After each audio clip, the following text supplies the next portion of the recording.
How you doing, fans? Welcome back to another episode of In the Sand podcast. You know me, I'm excited as ever just to be back for another episode, and I appreciate you all for coming in and supporting us. We're excited about this year in season 2. Of course, we got our interviews on YouTube, but also now we're on Spotify as well. So please subscribe, please like, please share as we continue to grow the program, grow the brand of In the Sand podcast. We got another great coach on. I'm excited about every coach that I have, and it's exciting to be able to learn from young guys as well because, again, there's no age to it, so we can learn from everybody. We got Coach Jordan Whittington on, assistant men's basketball coach at East Central here in Decatur, Mississippi. I'm excited to have him on. Again, he has a great basketball story, and, I love a great sports story. And I'm excited just to let him share about it because, again, even being at a young age, and I'm going to let him kind of dive into it, he got a lot of wisdom and he got a lot of knowledge. And again, he's made for this. I think he's built for this. You can just tell being around him for a few seconds, you can tell that he's built for this. So, Coach Whittington, man, welcome to the podcast, brother. Man, I appreciate you for having me. Yes, sir, man. Got a chance to actually, we've been trying to set this up for a while. So again, I thank you for your dedication to getting back with me. Because again, I know what you do. You got a busy schedule.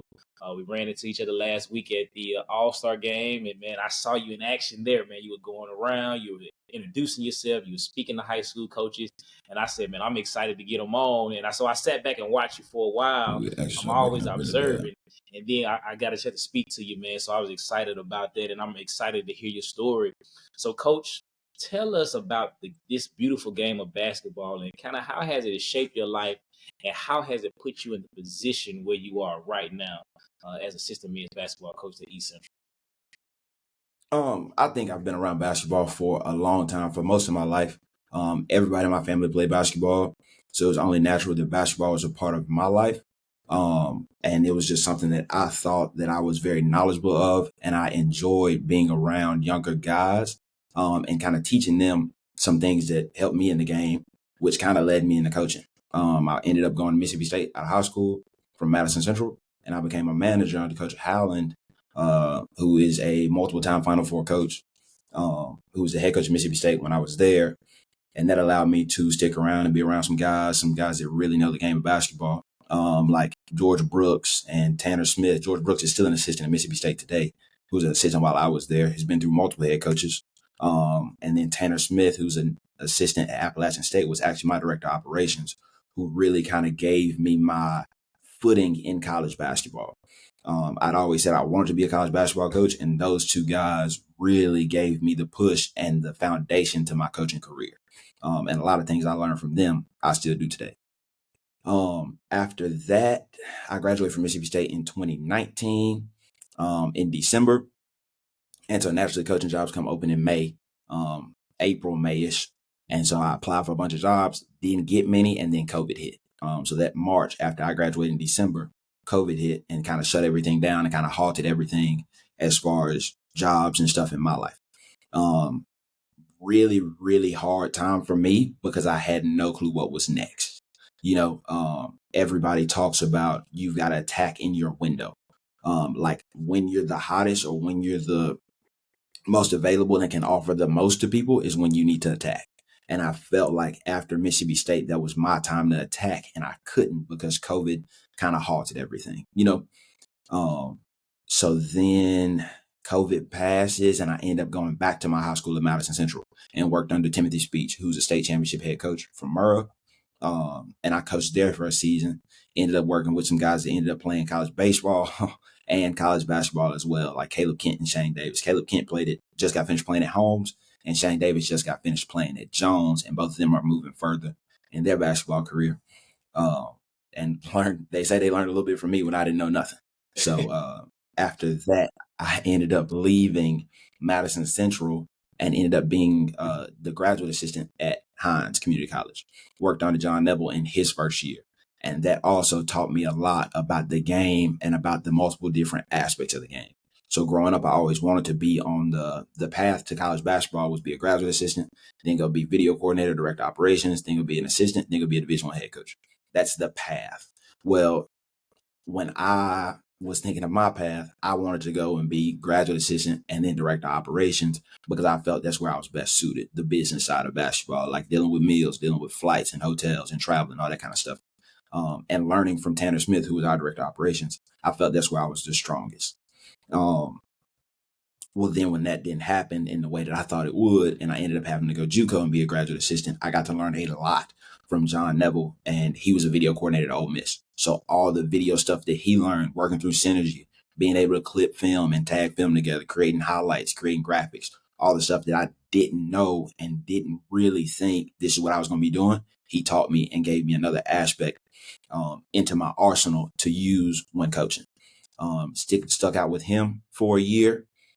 We won some games, had some dudes sign Division One, had the player of the year that year in Jalen Myers, had a kid sign Stephen F. Austin and Kyle Heyman, and had a kid, DeAndre Buggage, who signed at Ottawa University in Kansas. A really good NAI where he's having a great career. Ended up leaving there and came to East Central when Coach Shields, Dylan Shields, got the job here, who used to be the assistant at East Central. Now he's the head coach. And he called me to be his first assistant. So I felt like I could help him because I'd worked with a first year guy already, knew some of the first year things to deal with and kind of how to avoid certain situations to help him be a better coach and help us be a better program. And he's taught me a lot as far as being humble and being more relationship based with players. Growing up, you always hear, man, there's got to be a boundary. There's got to be a wall between you and your players. I think that he does a really, really good job of having a relationship with his players and also being able to coach his players. Before we got here, they won 4 games. We came in last year and won 14. And then this year we ended up winning 13. So just trying to constantly move the needle, trying to constantly move forward. And next year we're trying to win the league, trying to constantly get better. And I'm still learning a lot as far as coaching wise, learning every day of how to talk to guys, how to work with guys, how to get the most out of guys. Coach, I think that's amazing, man. And again, Coach, you filling my sheet up faster than normal, man. I'm going to give me another sheet, man. I got a lot of good notes on here, man. Man, you said a lot of good stuff, and you and I kind of talked about this before we started the podcast. And my brother Justin and I, we talk about it always.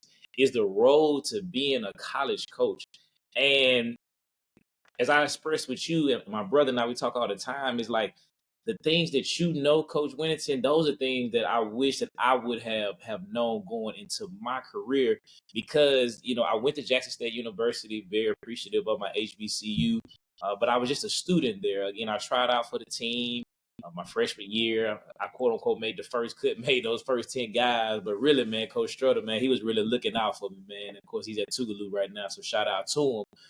But then I just I just went to school. I was in the SGA and just got my degree. And I just said, okay, well, this is kind of going to be it for me. I'm going to get my degree. I'm going to go the high school route and kind of go that way. But as I look back at it, Coach, and it was what I'm learning now. If I could have probably went to another university for grad school and just learned and became a manager and did those things, I think it would have opened up a lot of doors. And hearing your story makes me like, man, that's it. But I'm glad that you're sharing it because I'm hoping that some younger coaches are listening or we can share it to some younger coaches so they understand the process that it takes. Coach, you're a Madison Central guy. Man, of course, I went to Murrah High School. Madison and I, we were rivals for a while, just growing up throughout the days. And Madison is doing a good job. Of course, the thing that's funny is small world, Coach Speech. I was at Murrah High School, and I'm going to kind of tie this in, too, with Coach Speech as well. In your notes, you said the most available is the best time to attack. And, Coach, this probably had to be around 2011, 2012. The coach that was at Murrah at the time, Coach Dorsey, he no longer could coach there. And so I was in the interim spot. I coached half of that season. I think I won about 9 or 10 games. And at that time, that probably was the most, I would say that's probably when I was hot at that time because at that time I was a young coach. I was 24 years old. I had opportunity to play Jim Hill, play Coach Billups, won those games. And every week I was either in the newspaper or I was on the Channel 12 for like good things. And I thought that was my hottest time. And be honest, I may not have been that hot since then. But the only thing, Coach, is that I was told I was too young. Like, and At Yeah. first, I talked about this already. I was upset about it, and as I see it now, looking back, maybe I was too young, but they didn't give me the opportunity, coach, and I had to take an assistant coach role at Germantown. End up going to a small school in Pisgah to get my first job, and now I'm at Richland High School. And in my mind, I have never really got back to that place where people can look at me and say, "Hey, that's Coach Sanders, man. We saw you on the news, etc." And but I know everything has a timing, and God has a plan for it. So I like that you said that you have to, you have to strike when it's hot, as they say. But a lot of things have changed that, and of course, Tim Speech came in. It gave him the job, very deserving of it, and he won that state championship that year. And I had a previous relationship with Coach Speech as well, so I was excited for it.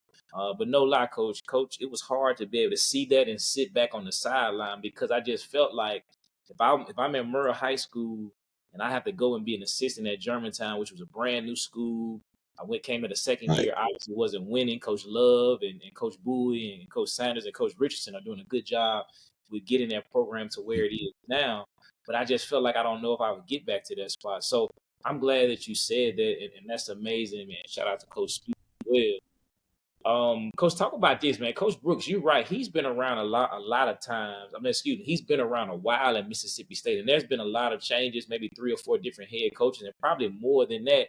But Coach Brooks is always on the staff. So that tells me it got to be something about Coach Brooks. Again, I met him indirectly. My brother has spoken to him a couple times, just through recruitment. Excuse me. But man, what makes Coach Brooks special? Because when you hire a head coach, you bring in your own people and you know that. But for some reason, it's like Coach Brooks' seat is there to stay, man. So tell me what makes him so special, man. I think the biggest thing is, and I use this phrase a lot with my guys, Coach Brooks is a dude.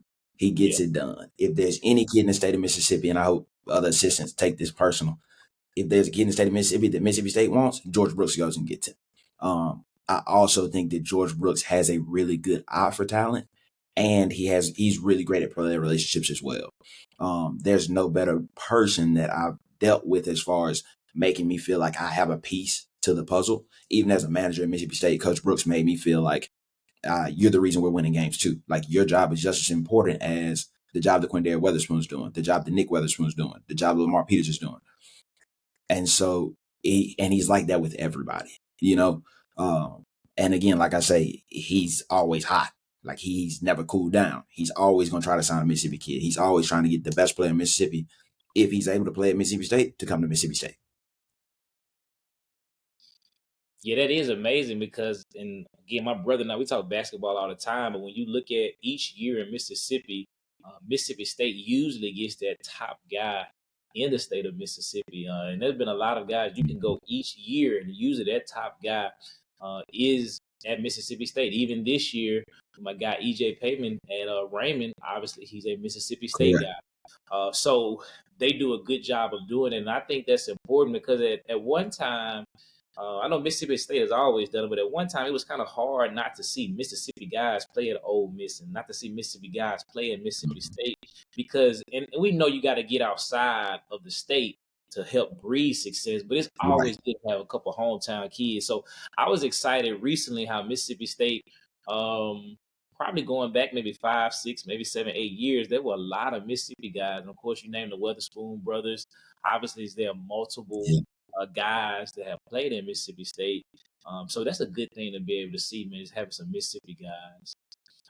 Coach, do Mhm. this now. This is the part that tells a lot about who you are and that you're laser focused. Is that you had to take on the road of being a manager. And coach, I'm guessing that you were probably a pretty good athlete, pretty solid in what you do. And of course, you had not to be able to play basketball, but you had to be able to take that manager role, which is pretty much like a servant role. So that speaks volumes about you. So, coach, give us an insight into your daily duties or some of your roles when you were a part of the basketball team and the program with Mississippi State. It's a completely different flip, and it kind of lets you appreciate coaching more. I think, like I've always said growing up, whenever I get my first head coaching job or whatever I do, I want to hire a manager just because they understand the work and the grind from every level. So as a manager, like I wash clothes. That was our big thing was making sure, and in Mississippi State, you're not just washing uniforms and practice uniforms, like you've got workout uniforms in the summer. Like we have conditioning uniforms as well in preseason. Making sure practice is set up. Practice starts at 2. I got to be there at 12 to set it up. Taping the floor. Coach Allen was super, super big about taping the floor, and it's something I'm big about now. So like taping where guys need to trap, taping where the midline is. So when guys aren't in help or guys know where to help, we can address it and we can show them and teach them. We had funnel boxes, which we did certain things as far as ball screen coverages on inside the funnel and outside the funnel. Some other things we did, like in games, we track stats. Coach Allen loved tracking paint touches. So every time there was a paint touch, we had to calculate it. And then what was the outcome of the play, depending on how many times we got paint touches. And he looked at those at halftime and looked at those after games. We took stats in practice. Coach Allen needed something, we went and got it. Players needed something, we went and got it. When Reggie Perry needs a headband, I was the guy to go get it. When Q needs a new girdle at halftime, I was the guy to go get it. And then I was also the guy to wash it. We had a pretty big staff, so it kind of helped. It was 10 or 11 of us while I was at Mississippi State. So we had roles as far as like setting up game day stuff, breaking down game day stuff, getting ready for practice, getting ready for road trips. Like everybody else goes home, all the coaches, all the players are going home, and the manager's still up there packing jerseys, packing shoes at Mississippi State. When you get to that level, guys don't carry their own shoes. So we were able to pack guys' shoes for them and wrap them up and tape them up and say, this is so-and-so's shoes, and make sure they have two pair. Because if you bust out a pair of them, like Zion did a couple years ago, you turn around, you look behind the bench, you just grab his other pair of shoes and get them to him real fast. Because it's really important at that level to keep the dudes on the floor. And so that was just, it was a daily grind. And I think it helps me now, especially being in JUCO, which is another daily grind. There's no different. There's no change in my work ethic and the amount of time I'm putting in because I'm used to it, and I've been at that lowest level. And it also, to me, I still wash clothes to this day. Like if my manager can't get it done, okay, I'm gonna get it done. My head coach is the same way. Because like I said, he was a manager at Arkansas as well. And I think it just teaches you the true meaning of servant leadership. One of my favorite coaches who happened to become one of my mentors, just as far as I've grown, is Quanzo Martin. He was the head coach of Missouri. He's the head coach of Missouri State. He's now about to be the head coach of Missouri State again. And his biggest thing is servant leadership. And so I called him and I was like, Coach, like, what is servant leadership? Like, explain to me servant leadership in your terms. And his whole thing was doing things that serve the people around you, regardless of how it makes you feel. Well, if Q's clothes aren't washed, he's not going to have a good practice. If Reggie's clothes don't smell good, he's not going to be in a good mood. So it's my job to make sure I'm doing everything I can to make sure they have the best experience possible. Coach, that's very good, man. And some people need to hear that, Coach. And being a manager is super important. Man, the best manager I've had was at my previous school. He was a 7th grade kid. And it was so crazy, Coach. Like, we were in the gym, and when you're in high school, all kids want to come up. I want to be a manager because some Yeah. kids just want to be a part of the team, just want to get in the game with a gear. So I'm hesitant with it. I'm like, I don't really need a manager. We good. And he's like, okay, no lie, Coach. The next probably 5 or 10 minutes, I look up, he's in the bleachers. Like, he's cleaning the bleachers, like the whole bleachers from the home side to the visiting side. And I'm watching, I'm saying, man, something's different about this kid. Coach, he's sweeping, he's picking up the trash. He's in a full-blown sweat. And I said, man, I don't know if I'm looking around like somebody putting a joke on me or what, because like this kid is a 7th grade kid. And I said, okay, well, let me keep him around. And no lie, Coach, man, he washed the clothes. He helped with practice schedule. He even dressed like my brother and I because we coached together. The kids were even, at first they were hesitant, like, man, we're not listening to you. But, man, they really started to listen to him. And it was amazing just to be able to see it, man. And when I went to Richland, I wish I could have took him from him, man, because, again, at the 7th grade, he was so important to what we was trying to do. And so shout out to my man Gage. And I think hopefully, I'm not sure if he's a basketball guy, but hopefully he can do some of them things. But at a young age, he really got it. So we appreciate what people like Gage, of course, course, like you as well, Coach. Coach, you said something. I never thought about this, and I kind of want to share this. Like, I know all the time I see that tape on the floor, and if you look at most college programs, and it's funny you said that in the summer, but when you look at like college films or you go to their gyms and team camp, there is tape on the floor. And in my mind, I was thinking like this. I was like, man, with these guys being at Power Five levels on the college level, I was like, man, do they really need that tape on the floor?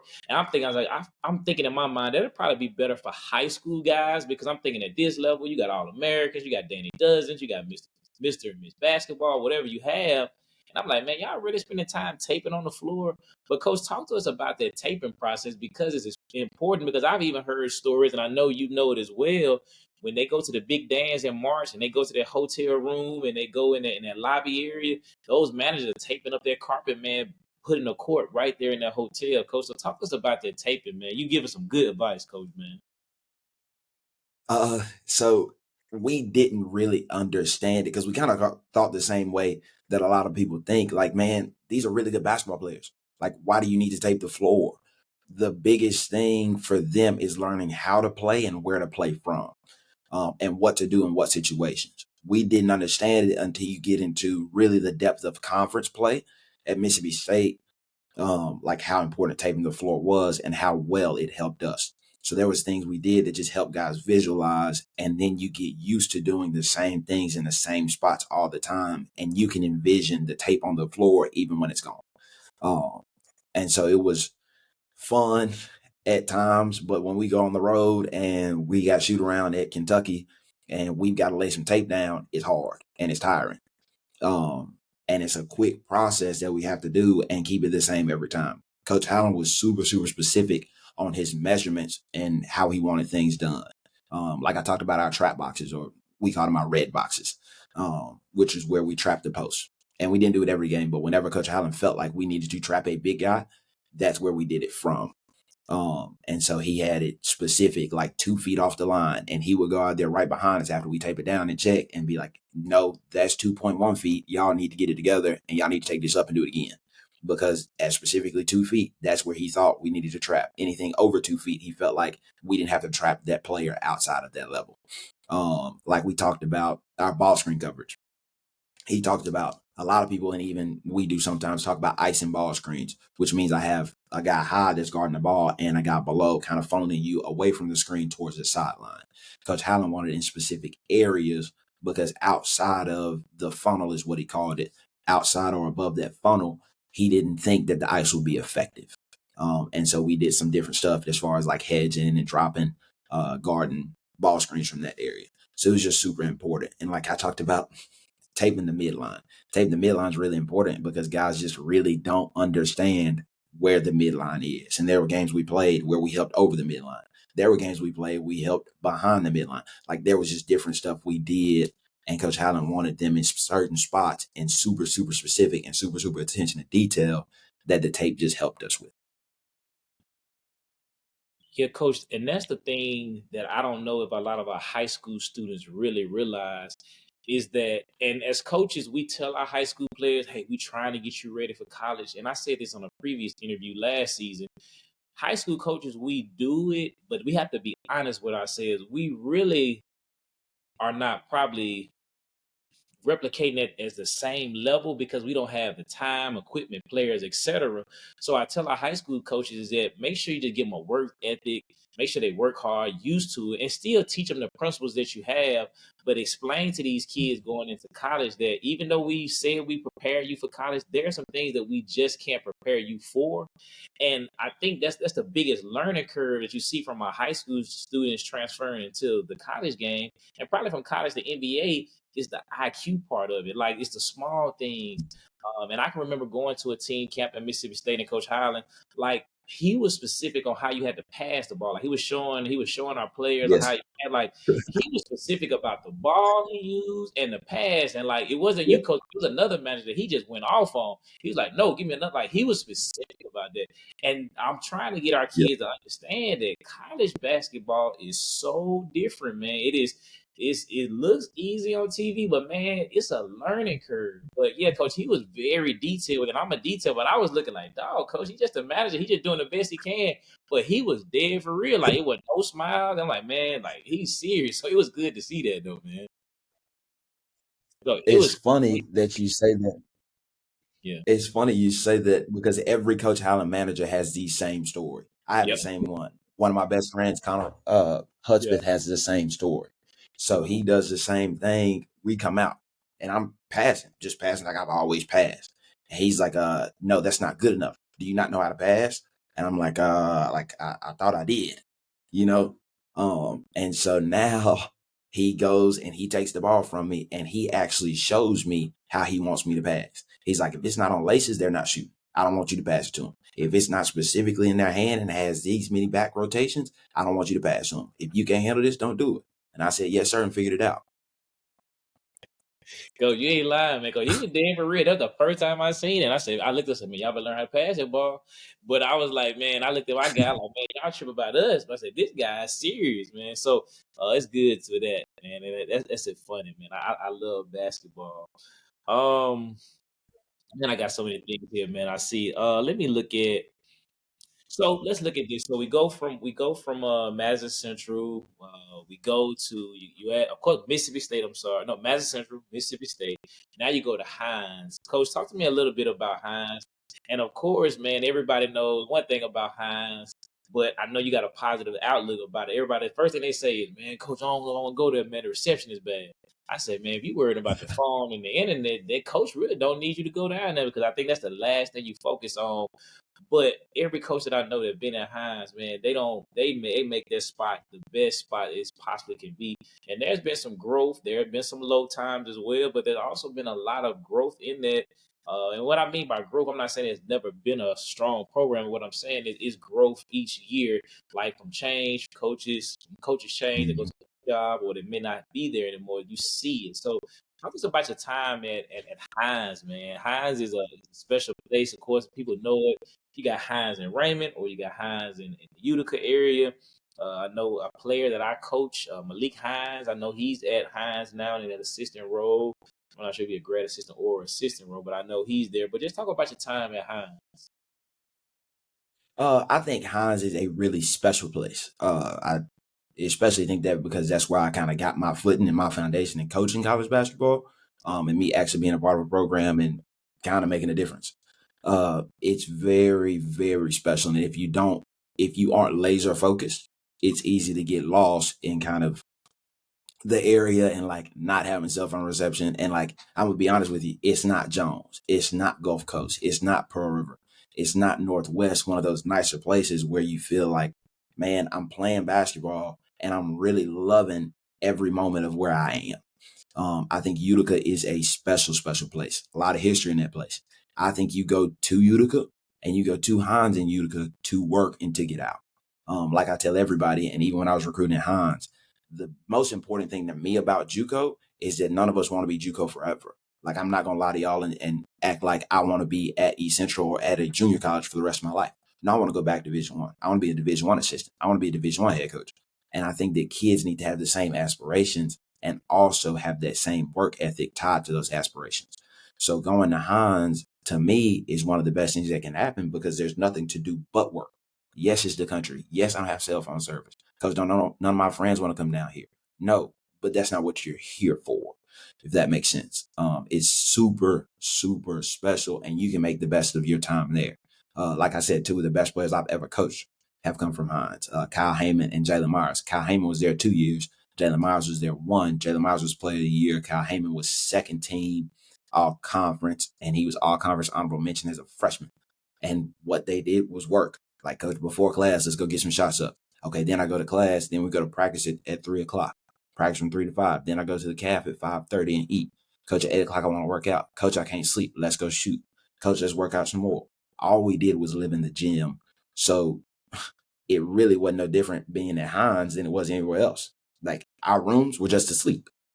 Staying in the dorm was just to sleep. Being in the country, okay, that's fine. I'm not talking to nobody, no way. I'm focused on trying to get out and trying to do the best I can um, at where I am. Kind of blooming where you're planted. is the big thing I think about Hines. But I think it's a really special place, and you can do some really big things at Hines Community College. Yeah, coach, that's important. And I think last chance you gave people an inside view of what it looks like to be at a JUCO level, because you use the term getting out. And I think for so long, now it's different because of NIL and transfer portal, but I think for so long people looked at JUCO as like, man, this is kind of a step down on what I want to do. But the perspective of it is that JUCO is a level to help you get to where you're trying to go if you're not initially where you want to first start off at, because people don't realize, man, you still have a tournament, you still got awards that you win, the same awards that you win on the people say the big time level. So JUCO is very important, and like I said, more important than ever now with the transfer portal and of course NIL, and it's some high level talent, and you'll see some amazing game, and it's good to be able to see that. And what I love about our JUCOs, especially here in Mississippi, man, the student fan base, it feel like you all in it together. Yeah, we all out here together on Monday nights, Thursday nights, of course Thursday for football, obviously, of course basketball. Y'all still play on Monday, Thursday, right? Or is it? Yep, right. Yeah. So It's Monday, Thursday. yeah, and they come out and support. So it's amazing to be able to see that. And again, it's about the grind. It's about the hustle, like you said.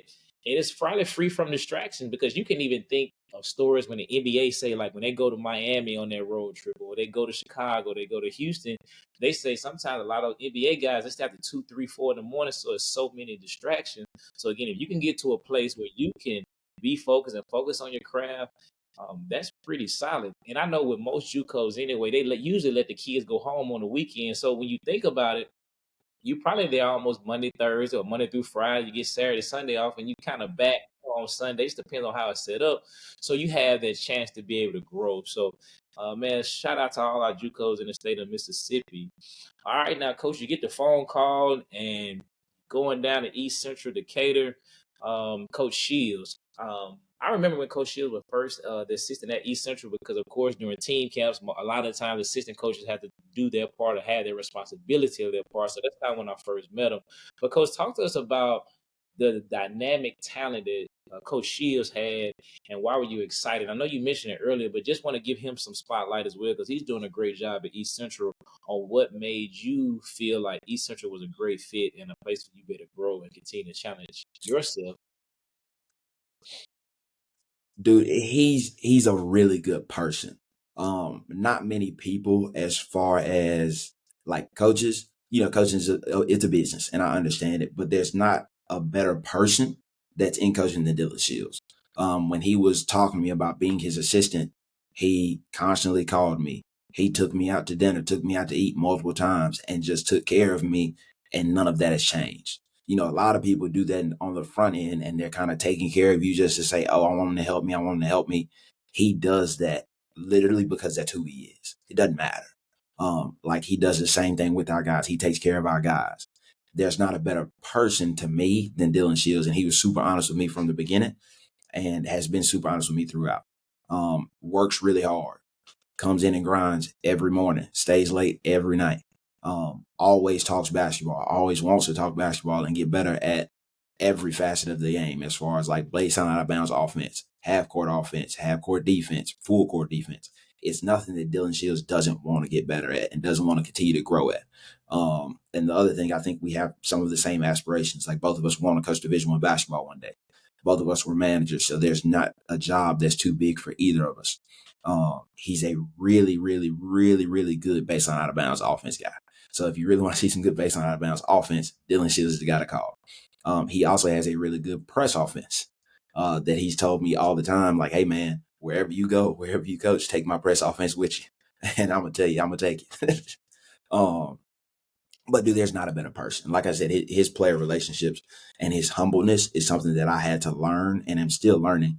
But he does a really good job of connecting with guys and getting guys to believe in things that they don't really believe in themselves in a kind of a calmer manner. He's never going to really raise his voice at you. He's always going to be like, hey, man, I need you to do this. And coach, why do I need to do this? Okay, well, this is why. And guys believe in it and guys love it. And he wants to win basketball games. That's what I want to do. And we want to win basketball games the right way, with good kids and with good people. Coach, that's important. It's a recipe for success. And the biggest thing is, like, in this business, you gotta be a servant of all people, because it's important. I like some things that you mentioned. I'm gonna ask this before I go back to the baseline out of bounds and the press offense. And tell me if this is a low number or not. When I was doing my research and I was just checking out the stats and looking at your bio, things of that nature, I see that y'all average about 38 rebounds a game. I don't know if that's a high number or a low number, coach, but in my mind, it seems like that's a lot of rebounding going on. Talk us about y'all's philosophy about rebounding. How do you get your kids to rebound? And let me know, excuse me, if y'all in the top of the pack or there's midway or that's maybe not so good. But when I saw that number 37, it kind of stood out to me. So it's actually kind of funny. Coach Shields, that's another reason I like working for him. He gives me my own thing every year, something I need to get better at, something I need to do as an assistant coach that prepares me to be a head coach or to be a Division I assistant. So this year he allowed me to coach our defense as a whole. We dropped our points allowed per game. Our defensive rebounds went up, and if you look at our team, we're not very big. Now we ended up getting out rebounded as on average just because we weren't as big as we needed to be, which is my fault as recruiting coordinator. We got to get bigger guys to rebound the basketball better. But for our size, we rebounded the basketball really well and finished possessions really well.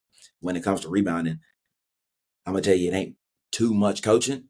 Now I teach them their techniques. I learned a lot of stuff from James Jones, who's the head coach at Yale, who you remember beat Baylor a couple years ago, and the reason they beat Baylor is because they out rebounded them offensively and defensively. So there's a bunch of stuff that I took from James Jones and ended up applying it to our level, and I love it. As far as like hitting and driving, like there's not necessarily a true box out for us, but our box out is more of a drive. So instead of just going, turning, hitting, and just sitting on a guy and not letting him get any position towards the rim, we're more aggressive and we turn, hit, and we want to drive guys back. Like what I say a lot of times is we drive guys to the parking lot. So I'm gonna drive guys. It's behind our backboard is a wall. We want to drive guys to their wall if they're up under the rim. So there's a lot of just hitting and driving and constant work that we're doing on rebounding. And a lot of times, like our best players, our biggest rebounders, or our biggest kids aren't our best rebounders. Our biggest kid was Jalen McNair and Zivko Damjanovic. They probably averaged 8 rebounds total together. But when you watch our film, they're our big box out guys. So they're driving guys away from the rim and keeping guys off the offensive board and off the defensive boards as well. And so our guards and our wings get a lot of rebounds, just trying to get that ball to some primary ball handlers as well. So our bigs are doing most of the dirty work and boxing out, never really getting credit until coach says something about it, you know? Coach, that's major because rebounding is very important, and that's something that wins ball games, and especially in March Madness championship, rebounding is one of those things that you have to be able to emphasize. I know everybody has the quote defense win championship, offense sell tickets. Rebounding has its own Mm-hmm. model as well, and as they say, rebounding win championship as well. So you got to be able to rebound, and you said it. It's not a lot you have to do. Everybody says it's about toughness. It's definitely about having You're right. heart and a desire to be able to do that. Obviously, my brother put me on Houston, man. Houston, they do a great job rebounding, man. And when you playing against Houston, Yeah. your mind not right, man. You're gonna pretty much get just destroyed down there. And I would love to be able to see them practice live on it. But I just think, and I'm Yeah. just saying, I'm thinking he probably just recruit guys like that because if you're doing that every single day at that, it could take a toll on the body. So I'm just figuring that they go through it. They've got some great principles. But I just desire, I feel Mm-hmm. like he recruits to that. I'm glad you told me James Jones. I'm gonna write that down and look at some of those things because rebounding is very, very key. Some things that we need to prove on this past season because we don't have a big team as well. My tallest guy probably about 6'2", coach. So when you're going up against the Right. EJ Pavements of the world, man, it makes it challenging with the Raymond guys who are tall this year. So that's something that we'll definitely want to look Mm-hmm. at. I'm gonna talk about recruitment. I'm gonna go back to those other questions, coach. Tell us how the recruitment process works. And what I'm saying is maybe some individuals that may not know who are listening of how we have to recruit in Mississippi. And what I mean by recruit is that obviously we have to have a certain amount of players from the state. So kind of talk to us about that, just kind of informing, just in case somebody doesn't know that, because I didn't know that at first, and I learned, and I'm always trying to share knowledge. But then, two, coach, talk about just just the grind of it, because we have so many JUCOs here in the state of Mississippi. Everybody has to pull a certain amount, and you got to get a couple out of staters, obviously. But talk about just that process, because I can imagine that it's a major grind in there, coach. And before you say that, and I didn't realize this too. Previously, I'm not sure when it stopped, but you could only get kids from in your area, from what they told us. Like if you lived in a particular area, you could only go to that school. And you probably can speak to that if you know more about it. But just talk to us about that whole process, coach, with being a recruiter, in charge of the recruitment. Excuse me. Yeah, I think recruiting is, especially the state of Mississippi, is my strong point. I think that's where I'm the most successful right now. Uh, is recruiting the state of Mississippi, just having access to a lot of guys. I've coached AAU, multiple AAU teams in Jackson. Been around the high school level, been just in Jackson growing up in the metro area, just knowing a bunch of kids and knowing a bunch of families and where they're from, and watching kids grow up and watching a bunch of basketball. I think the biggest thing for us, and kind of how we explain, Coach Shields and I explain recruiting to people, is just kind of like the NBA. I get 4 out-of-state scholarships. I have 4 out-of-state spots. The rest, my other 8, are in-state spots. My 4 out-of-state spots are kind of like my max contracts.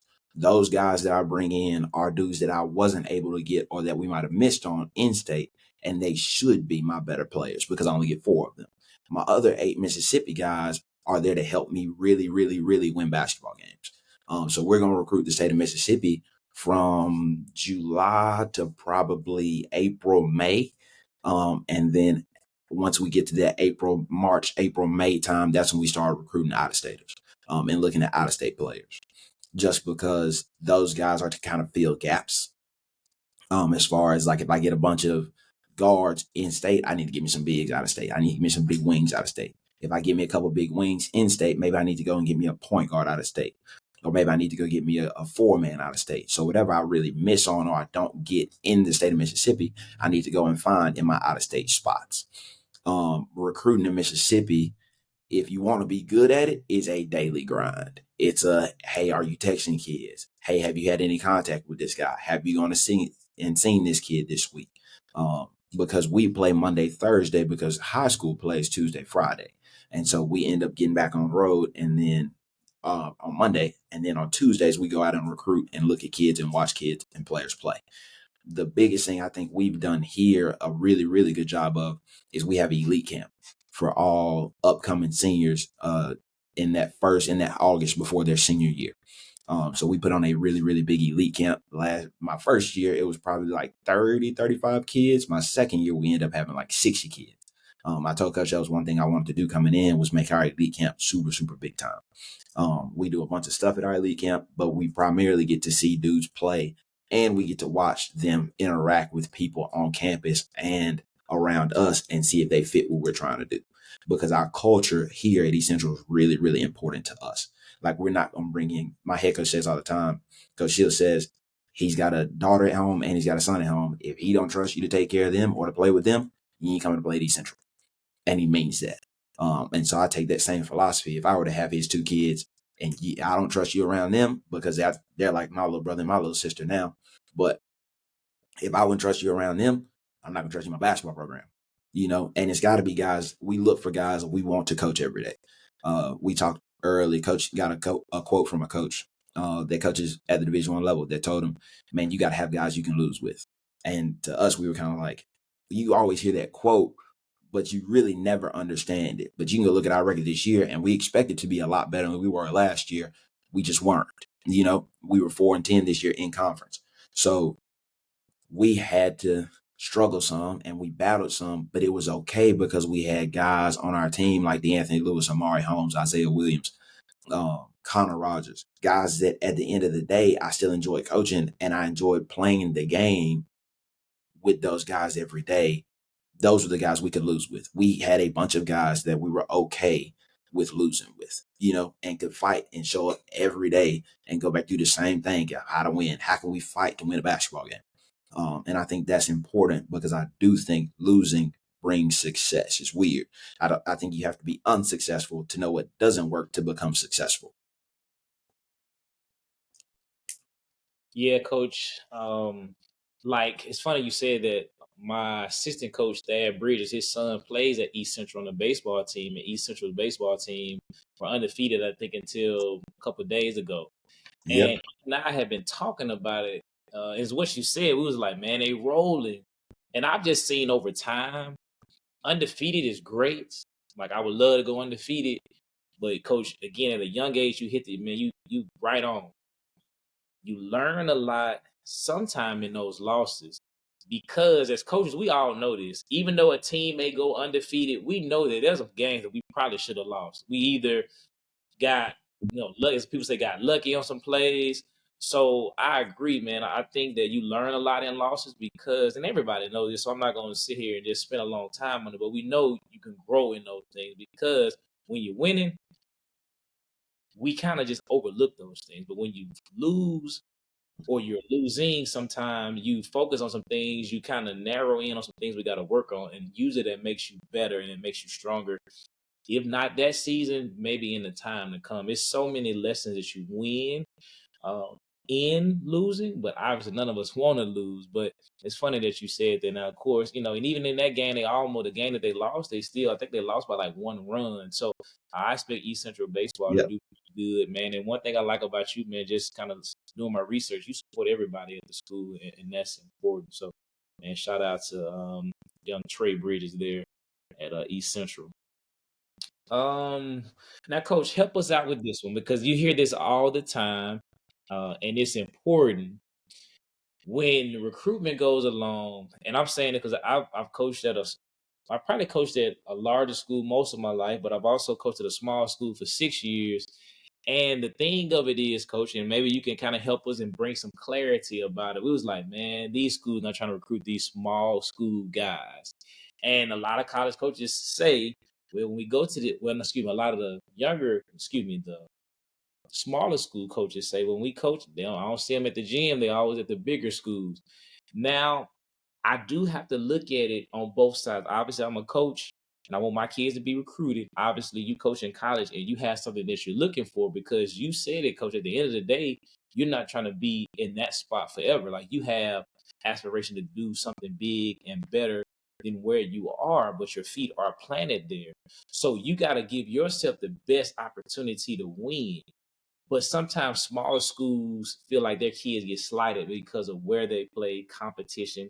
And I think there's a little truth to it. But coach, give us your perspective or give us some insight on how their process works. Because I know you all have a small window. I know you have a list of guys that you're looking at. And I know you're looking at guys who can come in and play right now.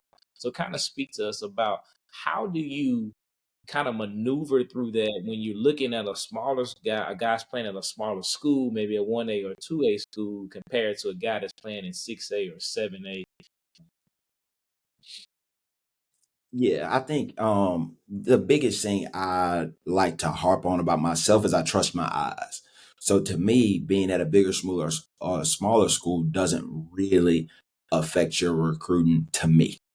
Right. Now I watch a bunch of kids and I watch a bunch of basketball. So I go and watch a bunch of AAU. So I think playing for a decent AAU team is really, really important. I think having a high school coach that kind of puts your film out there that helps you get recruited is really, really important because I think that's a high school coach's job is to send me film and to post film because you're a trusted source, if that makes sense. So being able to post your own film, being able to post huddle clips, huddle highlights, I think is important. And I think it's even more important when you go to a smaller school because of the stigma of, well, coach, he plays at a 3A. Well, coach, he plays at a 2A. Well, coach, he plays at a 1A. I think you eliminate that by showing success and showing you can do things. And like I said, we have a big elite camp. So to us, it's a little different. Like I go and watch a bunch of kids and invite them to elite camp. And then we pick out of that elite camp pool of who we're going to recruit and what we're going to do with those guys. And sometimes there's 1A guys, sometimes there's 2A guys. Like there's a kid DeMondre Graham, played at Southeast Lauderdale, really good basketball player. We missed on him, but really good basketball player, and we recruited him really, really hard. So it's not just, I think you've got to do a lot more work. I think it's more grind than being at a smaller school. Kind of like for the coach as well. If you want to go get to a big time school, you got to grind really, really hard at this small school. Like everybody can't start at Mississippi State. Sometimes you got to go to Vanderbilt and kind of work your way up through the SEC and try to get to that next level, if that makes sense. Yeah, sorry about that. Yeah, it does. And again, I knew that. Of course, it just sometimes you just you hear it and you see it. And again, there's validation on both sides of it. And when you watch a game in 2A or you watch a smaller school game, there is maybe not so good I don't say basketball, but there are some things that probably wouldn't translate from high school level to playing obviously on the college level because if you're a program and maybe your school maybe don't play any guys over 6'1", or maybe the guy on your team is the best guy on your team and maybe it wouldn't translate into college. Those are just a lot of things that you have to do. And I always tell my guys, and then I got a kid I feel like they play at the next level, you have to not play the guys in your gym. Like, don't say I'm gonna be the best guy Right. in our gym because there are thousands of gyms that you competing against. So I try to remind him every single day, man, your motivation level, yeah, the teammates you have, or maybe the guys in this room, or maybe the guys on your AAU team may be better, but or maybe the guys in here are just as good or not as talented. But I think you need to be able to push yourself every single day. So when you have to rise to the occasion, it's not such a uphill battle for it. So I'm glad you said that, Coach. Coach, you really get some good knowledge, man. Coach, again, it's been a great interview. Coach, I can't let you get out with this question. It's our most popular question on the podcast, Coach, and I'm gonna throw it out there to you early. Coach, what would be your all-time starting five in the NBA of all time?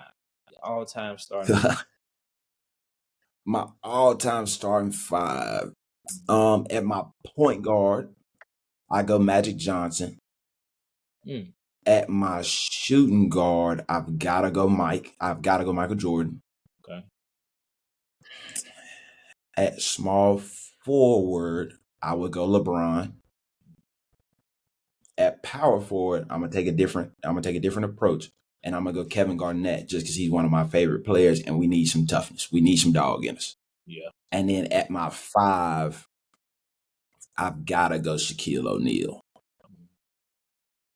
Coach, that's not a bad list, and of course, Michael Jordan is undefeated, man. Every list has MJ on it. LeBron is right there, and this is what I tell people. And I know some of my Kobe fans kind of disagree with this, but I say a lot of times Kobe doesn't make the list, and people recently have been getting offended. They were like, "When has it become LeBron versus Jordan? Like, what about Kobe? What about this?" And again, it's just a tough battle. It don't, I mean, when you come up with these It starting is. fives or you talking about the greatest of all time, it really depends on when you really think about it. People don't say this, but it really depends on what you like and how you see and how you envision your team to be or how you envision players to be. Because one thing I hear from guys who are older than me, they're like, I'm gonna always put Mike over LeBron because Mike was this, and this. And so they got this vision about who Right. LeBron is, and they just can't get over that. And to be honest, Coach, I was like that with Kobe. Growing up, Mike was my guy. And then Kobe comes along, and I'm like, man, all he doing is doing what Mike does. But I had to step outside of that box and let me appreciate who this player is. And once I did that, and probably after Mm-hmm. Kobe retired, I was able to appreciate that. So sometimes our opinions are just based on our own bias, and people ready to argue and fight. And I'm like, man, it's really not this serious. It's just a lineup, man. But that's an amazing lineup you got from Magic, Mike, LeBron, KG, and Shaq. And KG is kind of one of those guys I think every coach would love to have because, again, you know he's going to give you every single thing. 100%. And that, to me, it seems like it gets the team going. And he was just as vital to those Celtics teams. And people don't, well, I would say people who didn't really follow basketball as closely, he did a great job in Minnesota, man. If you go back to the year, I think he won MVP.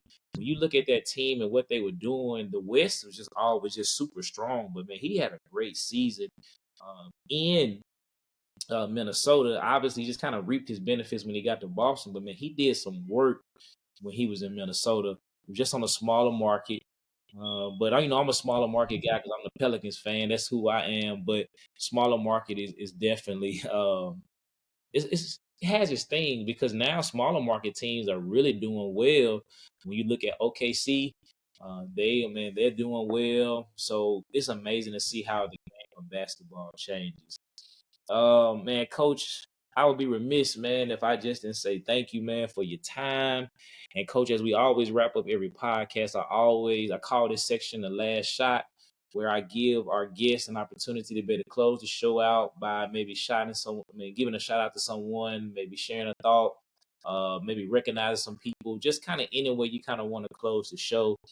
So, Coach, man, take the last shot. Yeah, I always like to leave people with kind of like a message or a quote. And I think the biggest thing right now in my life is blooming where you're planted. It's super important to be where your feet are and to make the best of what moment you're in. Like I said earlier, like JUCO's not my last stop, but I'm gonna make sure that East Central is a lot better than when I found it. And it's a lot better than when Coach Shields found it. And at the end of the day, there's never gonna be a day that Coach Shields can say, Coach Jordan didn't give it his all. Coach Jay never showed up. I'm gonna be there every day. I'm gonna work every day trying to make East Central better every day. And I think you have to live life that way, because if not, I think you'll kind of get lost and lose your purpose and lose your steps. Some people that I want to thank is everybody's in my life. Like, everybody's in my life is important, whether good or bad. I think people take bad people that or bad situations in your life and kind of take them negatively. I think you can learn from every situation, the good people and the bad people. And I think that's really important, is trying to decipher, one, who's good and bad in your life, and then two, being able to take and learn from everybody, each situation, whether it be good or bad. Coach, I like that, man. Again, you're a young man with a lot of knowledge, man. Appreciating the good and appreciating the bad, because sometimes, man, your enemies or sometimes people who give you a hard time, sometimes they kind of push you forward. It's kind of like some people say, even with Jesus, they had Judas, man, the one who betrayed him, kind of still kind of helped elevate where he was going anyway. He was gonna do what he's gonna do anyway. But again, people use that sometimes to show you that sometimes people in your life to make you better. Sometimes people in your life that make you push through a struggle. So, Coach, that's amazing that you're here. Hopefully, Coach, I see you out on the trail again. Plan on try to bring my guys down to East Central if they haven't recruited your great self to some other school. But hopefully, man, we'll see you at team camp. Y'all do a great job at team camp. I think when Coach Shields was the assistant, when I was at Germantown, I was assistant coach. We came down there with Germantown. We stayed on campus and things of that nature. So East Central is a small space, small spot, but again, we enjoyed ourselves. So looking forward to seeing you, man. I know you're going to do some great things. I'm glad I kind of got some information from you, man. Now I can pick your brain because you're solid at what you're doing. And as I always say, man, support these coaches, support Coach Shields, support Coach Whittington at East Central. And what I mean by support them, man, keep them in your prayers, give them a word of encouragement, support their team financially, because it is a grind, it is a sacrifice when you are coaching at our JUCO level. And there's some things that we can talk about that on the podcast that happen behind the scenes that aids these guys and these young men to be very successful. So support what we got going on at East Central. And until next time, be kind and be nice to someone. And we'll see you in the next episode.